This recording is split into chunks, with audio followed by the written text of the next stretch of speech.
Hey, He-Man fans! Yes, it's me, Monty G here. Yes, it's time for me to review the first part of the Kevin Smith created new He-Man Masters of the Universe Revelations. Yes. Now, before I begin my review, I just want to let everybody know that, yes, I was a true He-Man fan back during the time when He-Man first came out during the 80s. And so, of course, when Kevin Smith announced that he was creating a new version of He-Man, a direct sequel from the 1980s Filmation TV shows, I had to see it. So I saw it, and now here's my review. He-Man Masters of the Universe Revelation is a 2021 American animated superhero fantasy series. It was written and created by Kevin Smith based upon the Masters of the Universe toy line by Mattel. We have a stellar voice cast. We have Chris Wood, Mark Hamill, Liam Cunningham, Sarah Michelle Gellar, and Leah Henley.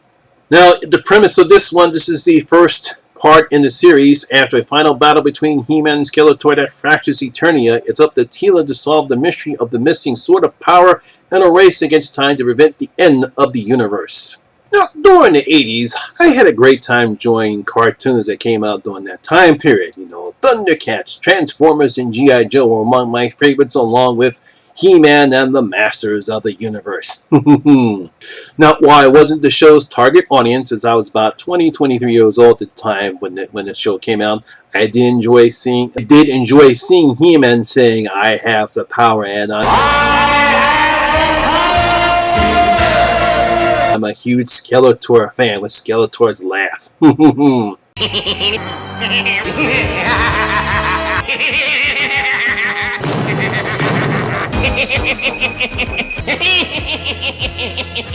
I love the campy live-action movie that Frank Langella was brilliant as Skeletor, and Dolph Lundgren was pretty good as He-Man. But you know, it was a campy live version film, but it was good. Now, while I didn't see the New Adventures of He-Man back in 1994 or the Mike Young produced version of the show back in 2002, but I was excited when Kevin Smith announced he was writing a new animated series, a direct sequel from the original Filmation show. I was really looking forward to this one. So after watching the first half of the series, all I can say is, holy shit, man, that was awesome. I truly loved it.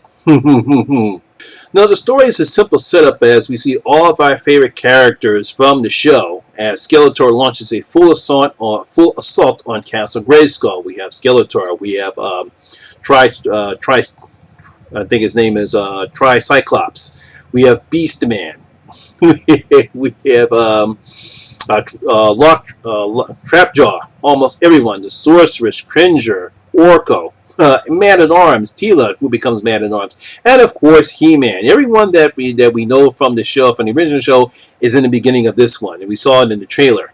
However, things take a turn for the worse when secrets are revealed and both Skeletor and He-Man are presumed dead. Oh no, already? That was quick. Several months later, Teela and her friend Andrew are sent on a quest to find the missing Sword of Power and save Eternia and the universe. And that's basically what this first half of this series is. Now, I love mostly everything about the first part of the show. It shows all the characters that we know from the original show. While some characters are similar to what we know from the original show, there are some that are quite different. There is a few minor changes that they did with Teela's character. There's some other changes that we see in some other characters, but basically everything is basically the same. Kevin has done a good job in keeping close to the source material. The action is excellent, and I love the animation that Kevin uses here. It's the same animation company. I think it's called Powerhouse Animation. It's the same company that does the Castlevania series that's also on Netflix.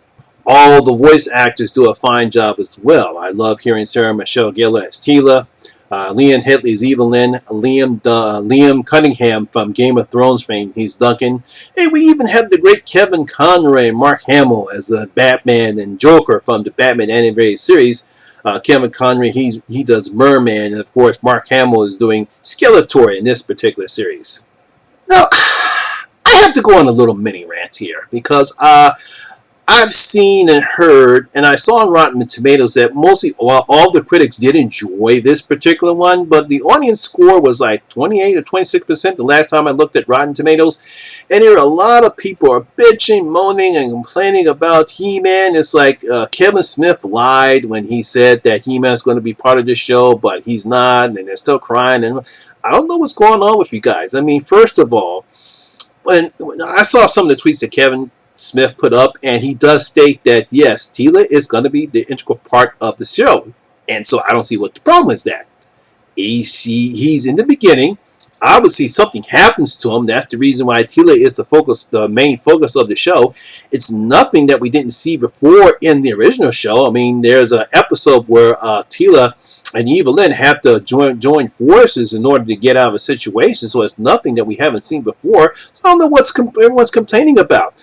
Now, I'm not trying to change people's opinions. If they didn't like the show, that's your right to say that. But stop complaining. It's like some people simply cannot take changes. It's like mostly all the fanboys went crazy over The Last Jedi because they said, this is not my Star Wars. This is not Luke Skywalker. Now, there are some aspects of that movie I didn't like in The Last Jedi, but I like what the director tried to do with The Last Jedi. He tried to make something a little bit different. There's nothing wrong with that so long as it's good. Now, like I said, there are some aspects of The Last Jedi that I didn't like, but I did enjoy the film. It's the same thing with Zack Snyder's Man of Steel. A lot of people were complaining about it because they said this is not Superman. I said, wait a minute, this is not the 1930s Superman. This is not the 1940s Superman. This is not George Reeves' Superman from the 50s and 60s. This is not Christopher Reeves from the 80s. This is Superman based in today's society. And I like what Zack Snyder did in this world. And it's not the first time we see Superman kill anybody. He actually killed people in the comics. So I don't know what people were going crazy about, because I enjoyed Man of Steel. I thought it was a pretty good film. I thought Mark Hamill was, not Mark Hamill, Henry Cavill actually was good as Superman. So like I said, I really had no problem with Tila being the main focus of the show. Like I said before, this is nothing new. She's been a integral part of Masters of the Universe back in the original show. There's nothing wrong with it. No one should be complaining about just because we didn't see He-Man throughout this time. And I don't think Kevin Smith really lied. If a filmmaker is going to want to have people to watch their shows, they're obviously going to say, oh yeah, He-Man's going to be a part of it, but we also have to understand, this is just the first part of the show. We haven't seen the entire show yet. So I think they should hold off until they see the entire show. We still have a second half to go through. So obviously, I am pretty sure we'll see more of He-Man in this particular show. I mean, we did have Man of Arms Duncan. I like his aspect of the show. I like the camaraderie that we saw between Tila and Evelyn in this particular show. I like that little back and forth they had when they had a conversation about her relationship to He-Man, Prince Adam, and Evelyn's relationship to Skeletor. I even like the little relationship that occurred between Oracle and Evelyn as well. You know, we get to see some character growth. This is something that we really did not see in the original series. If I do have one complaint or one caveat that I did not like in the show, and that's Mark Hamill as Skeletor. Now, don't get me wrong. I like Mark Hamill. I do enjoy hearing his voice, but unfortunately in this particular show, every time when I heard Skeletor speak, I saw Joker. It's like I said, there's some, I mean, I like the character, I like what they did. He's more aggressive, he's more dangerous than he was really in the original show. But in here, every time when I hear his voice and I hear his laugh, I see Joker. It's like, I don't know if Mark Hamill knows how to not sound like the Joker any more than he does here, but that laugh and his voice and some of his quips that he does as Skeletor, which were funny, don't get me wrong, I laughed at it, but I kept envisioning Joker and not Skeletor. So that's the only real thing I had with this show. So there you have it. That is my video. That's my review and my the video for Masters of the Universe Revelation Part 1. I'm looking forward to see how the show concludes, because based upon the end of the series, shit has hit the fan, sort of, at least. So I'm looking forward to see how Kevin Smith is going to finish out this particular story and what else he has in store. Because, like I said before, this is just Part 1. It's a 5 episodes. I think the next one's going to be 5 episodes. We don't know when it's going to air, so people, please stop complaining. You know, wait until the entire series is over with, and then we'll see what it is. Like I said before, I enjoyed it. I loved it. I really was. I had some little goosebumps going on this particular. So I really did enjoy it.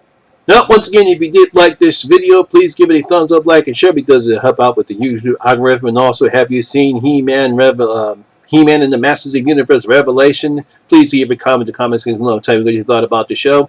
Also, if you're new here, please hit that subscriber button and ring that notification bell. That way, you'll be notified anytime when I put a new video such as this one. Once again, my name is Lamont Smith. Thank you very much for watching, and I'll catch you in my next video. I'm out.